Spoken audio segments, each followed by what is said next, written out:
একটি রাষ্ট্রীয় বৈঠক, দুই দেশের প্রধানমন্ত্রী, গুরুগম্ভীর আলোচনা, আর পেছনে বাজছে আমার বন্ধু মহাজাদু জানে।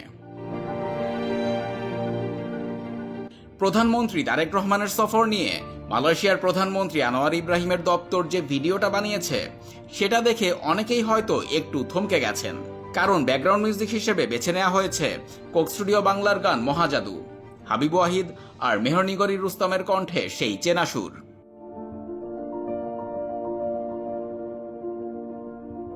2 মিনিট 40 সেকেন্ডের ভিডিওতে দুই দেশের সরকার প্রধানের বৈঠক, মধ্যাহ্নভোজন, সাংস্কৃতিক আয়োজন সবকিছুই ধরা হয়েছে, আর পুরোটা জুড়েই বাজছে সেই গান।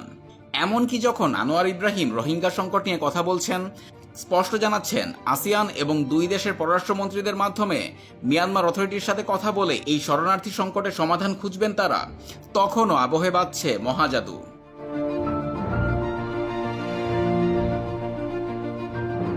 ভিডিওটি প্রকাশের পর এ পর্যন্ত 21 লাখেরও বেশিবার দেখা হয়েছে। বাউল সাধক দূরবীন শাহর শিষ্য খোয়াজ মিয়ার কথায় লেখা এই গান মূলত বাউলিয়ানা আর ফার্সি কবিতার মিশেল।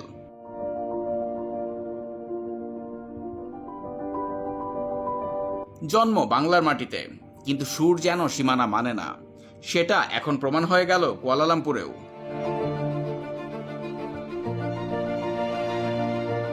কূটনীতির ভাষা সাধারণত শুকনো, আনুষ্ঠানিক, কিন্তু এবার সেই ভাষার সাথে মিশে গেল বাংলার সুর।